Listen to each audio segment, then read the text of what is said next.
320만 원이면 충분하겠지. 이 말 은퇴 직전에 많은 분들이 쉽게 하십니다. 마치 주문처럼 말이죠. 그런데요, 정말 괜찮으신가요? 처음엔 참 그럴듯합니다. 퇴직금도 좀 있고 연금도 나올 테고 자녀들도 이제 성인이니 우리 부부만 잘 살면 된다고 생각하죠. 외식 줄이고 여행 안 가고 취미생활 좀 덜 하면 월 320만 원 정도면 충분할 것 같잖아요. 그런데 그 괜찮다는 말이 시간이 지날수록 얼마나 허무하게 무너지는지 막상 겪고 나서야 알게 됩니다. 이번 글에서는 은퇴 후 월 320만 원으로 살아보려다 좌절을 겪은 세 사람의 사례를 소개하고 왜 이 금액이 심리적 착각에 불과한지 또 무엇을 준비해야 그나마 후회 없는 은퇴를 보낼 수 있는지 현실적으로 짚어보려고 합니다. 읽다 보면 지금 난 괜찮아라고 생각하던 마음이 조금은 달라지실지도 모릅니다. 사례 1. 처음 1년은 여유 있었다. 그런데 예기치 않은 병원비가. 60세에 은퇴한 김정호 씨 부부는 오랜 직장 생활 덕에 국민연금과 퇴직연금 합쳐 월 320만 원 정도가 꾸준히 들어왔습니다. 시골로 내려가 조용히 살기로 하고 집도 작게 지었습니다. 처음엔 진짜 충분하다며 친구들에게 자랑도 하셨대요. 하지만 은퇴 1년 차 아내가 대장암 초기 진단을 받았습니다. 수술과 입원비 이후 1년간 항암 치료와 보조식이니 건강기능식품까지 예상치 못한 병원비로 2천만 원 넘게 지출됐고 예비비가 다 떨어졌습니다. 그 후로는 병원 가는 것조차 눈치 보게 됐고 스트레스로 김 씨 본인까지 혈압이 오르며 의료비 지출이 2배로 불어났죠. 한 달에 320은 그냥 생활비고 변수가 생기면 그건 게임 끝이에요. 김 씨의 말입니다. 사례 2. 아내는 자꾸 답답하다고 했고 결국 떠났습니다. 정년퇴직 후 도시 외곽의 아파트에서 살던 박진수 씨 63는 아내와 함께 검소하게 살 생각이었습니다. 식사는 대부분 집에서 하고 외식은 한 달에 한두 번. 여행은 꿈도 못 꾸고 아내의 명품 취향도 버리게 만들며 우리는 이제 은퇴했으니까 라는 말을 입에 달고 살았죠.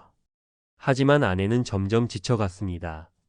당신은 괜찮다고 하지만 나는 너무 답답해. 결국 두 사람은 별거에 들어갔고 박 씨는 지금 혼자 살고 있습니다. 그는 말합니다. 320만 원이면 혼자 살 수는 있어요. 그런데 두 사람이 서로를 배려하며 행복하게 살기엔 너무 부족해요. 돈만의 문제는 아니었지만 돈이 불러온 감정의 균열은 분명했습니다. 사례 3. 장모님 모셔오고 나서 생활비가 확 달라졌습니다. 유일하게 연금 외 수입이 없던 이호철 씨 65는 은퇴 후 월 320으로 살림을 꾸려가고 있었습니다. 부부 둘이 살 땐 어떻게든 맞춰 살았어요. 그런데 어느 날 아내가 이야기했습니다.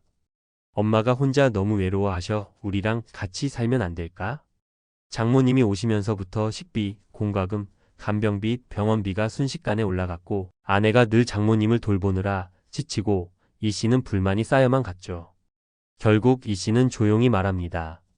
320만 원이면 계획된 것만 가능합니다. 인생엔 계획되지 않은 일들이 너무 많아요. 부모님, 자녀, 건강 그게 인생이잖아요. 그럼 어떻게 준비해야 할까?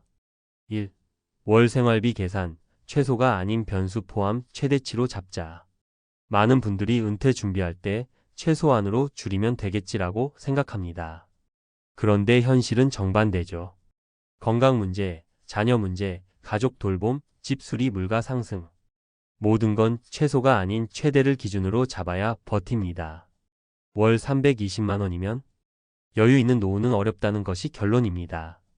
절대 빈곤은 피할 수 있어도 정서적 풍요와 변수 대처 능력은 부족합니다. 2. 은퇴 전 반드시 현금 흐름을 만드는 구조를 확보하라. 이제 연금만으로 사는 시대는 끝났습니다. 작은 온라인 수입, 임대 수익, 취미 기반의 재능 판매라도 좋습니다. 작은 돈이라도 매달 들어오는 구조를 만들어야 마음이 놓입니다. 예를 들어 중고 거래로 한 달에 1,020만 원. 퇴직 후 소일거리로 하루 3시간 일해서 40만 원. 작은 전셋방 하나 임대에 50만 원 수입. 이런 수입 구조가 있으면 월 322월 400처럼 느껴집니다. 심리적으로도 훨씬 안정됩니다. 3. 은퇴 후의 삶의 질을 부부가 함께 설계하라. 혼자만 절약, 검소. 외쳐봤자 소용없습니다. 배우자가 답답함을 느끼면 결국 갈등이 생깁니다. 은퇴 전에 함께 대화하며 생활비 계획을 세우고 각자의 행복 요소를 정리해야 합니다. 어떤 지출은 포기할 수 없고 어떤 부분은 줄여도 괜찮은지 서로 이야기해야 합니다. 나는 명품 안 써도 되지만 여행은 가끔 가고 싶어.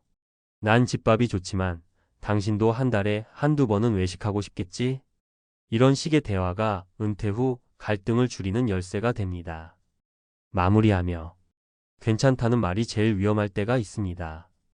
은퇴 후가 그렇습니다. 한 달에 320만 원? 글쎄요, 처음엔 괜찮을 수 있지만 오래 가진 않습니다. 그 안엔 아플 자유도, 여유도, 갈등을 해결할 능력도 없거든요. 지금이라도 늦지 않았습니다.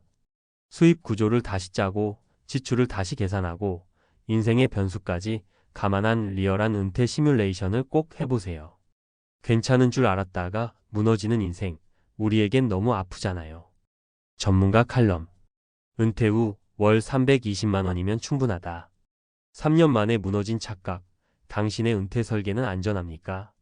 많은 은퇴 예정자들이 한 달에 300만 원 정도면 괜찮겠지라는 생각을 합니다.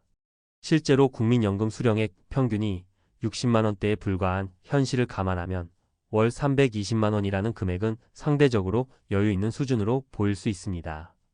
하지만 문제는 이 수치가 계획된 생활에만 적용될 뿐 인생의 예측 불가능한 변수를 견딜 만큼 충분하지 않다는 데 있습니다.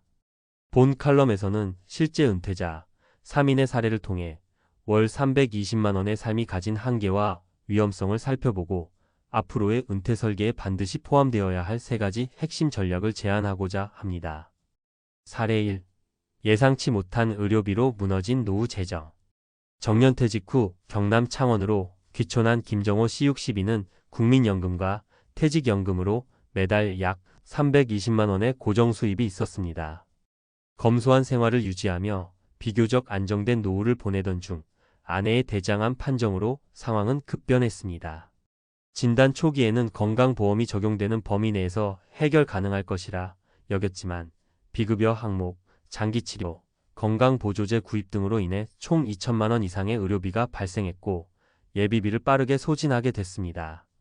이 사례는 은퇴 설계 시 의료비 지출을 과소평가한 전형적인 예입니다. 보건복지부 통계에 따르면 65세 이상 고령자의 연간 진료비는 평균 530만 원 이상이며 만성질환자 또는 가족 간병 상황이 생길 경우 비용은 기하급수적으로 증가합니다. 사례 2. 경제적 여유 부족이 부부 갈등을 유발한 경우. 서울 외곽 아파트에 거주하던 박진수 씨 부부는 퇴직 후 월 320만 원의 연금 생활을 시작했습니다. 지출을 절제하고 외식과 여가 활동을 제한하며 생활했지만 시간이 지나면서 아내는 점차 피로감을 느꼈고 결국 감정의 거리가 벌어져 별거에 이르게 됐습니다. 부부가 함께 은퇴할 경우 동반자의 만족도와 정서적 안정감도 재정적 설계의 중요한 변수입니다. OECD의 웰-빙 리포트에서도 노후 삶의 질은 소득보다 삶의 만족도와 사회적 관계 유지가 더 큰 영향을 미친다고 밝혀졌습니다. 경제적 제약이 반복되면 배우자의 감정 소진과 관계 악화를 유발할 수 있습니다. 사례 3. 부모 부양이 가세하며 발생한 추가 부담. 이호철 씨 부부는 은퇴 후 월 320만 원으로 적정한 소비를 이어가던 중 장모님을 모시게 되면서 모든 계획이 틀어졌습니다. 공과금, 식비, 간병비, 병원비 등에서 매월 7만 100만 원가량 지출이 추가되며 정해진 한도 내에서의 삶은 곧 한계에 부딪혔습니다. 한국은 고령자 부양 부담이 여전히 개인과 가족에게 집중돼 있습니다. 통계청 자료에 따르면 65세 이상 고령자 중 약 40%가 부모 또는 배우자의 건강 문제로 인해 생활비 지출이 증가했다고 응답했습니다. 전문가가 제안하는 3가지 필수 전략. 1. 은퇴 생활비 산정 시 변수 포함 최대 지출 기준으로 계획하라. 은퇴 후 생활비를 논할 때 많은 분들이 최소 생활 기준을 전제로 계획합니다. 하지만 인생의 변수, 즉 질병, 가족 돌봄, 자녀 지원, 주거 유지비, 인플레이션은 반드시 반영되어야 합니다. 특히 의료비는 평균치보다는 최악의 시나리오를 상정해야 하며 연 1회 이상 건강 관련 예비비 점검이 필요합니다. 권장 전략. 예상 가능한 기본 생활비 연간 변수 비용의 병원비, 수리비, 행사비 등을 포함해 계산. 예비비 1천, 2천만 원 별도 확보 권장. 2. 은퇴 후에도 현금 흐름은 유지돼야 한다. 연금만으로는 생활은 가능하더라도 예상치 못한 지출에 대처하는 데는 한계가 있습니다. 따라서 은퇴 이후에도 작게나마 수입을 발생시키는 구조가 필요합니다. 자산 수익 임대, 이자, 배당뿐만 아니라 재능을 활용한 소득도 훌륭한 대안이 될 수 있습니다. 현실 가능한 수익원 예시. 온라인 플랫폼 활용 중고 판매, 콘텐츠 제작, 정기 소일거리 동네 배달, 시간제 강의, 원예 아르바이트 등. 공유 경제 참여, 방 임대, 농산물 직거래 등. 3. 부부가 함께 은퇴 생활의 라이프 스타일 목표를 설계해야 한다. 은퇴 후의 삶은 재정뿐만 아니라 삶의 질과 감정적 동기에 따라 유지 여부가 결정됩니다. 따라서 은퇴 전부터 배우자와 함께 구체적인 라이프 스타일 목표를 논의하고 각각의 필수 행복 지출 항목을 정해두는 것이 중요합니다. 이러한 과정이 있어야 불필요한 갈등과 감정 소모를 줄일 수 있습니다. 대화 예시. 매달 1번은 외식하거나 여행을 가는 게 좋겠어. 건강 관련 지출은 줄이지 말자. 당신이 좋아하는 그림 그리기 클래스 비용을 꼭 반영하자. 마무리 조언. 괜찮다는 말은 안심을 위한 자기 암시일 수 있습니다. 하지만 은퇴 후의 삶은 철저히 준비된 만큼만 지속 가능한 것이 현실입니다. 320만 원은 어느 정도 버틸 수 있는 수준이지만 불안정한 변수들이 결합되면 순식간에 한계가 드러납니다. 이제는 최소 생활비를 논하는 시대가 아니라 위기 대응이 가능한 유연한 은퇴 설계를 고민해야 합니다. 지금이라도 늦지 않았습니다. 당신의 은퇴 계획의 변수와 소득 구조, 그리고 심리적 안정 요소까지 포함되어 있는지 점검해 보시길 바랍니다.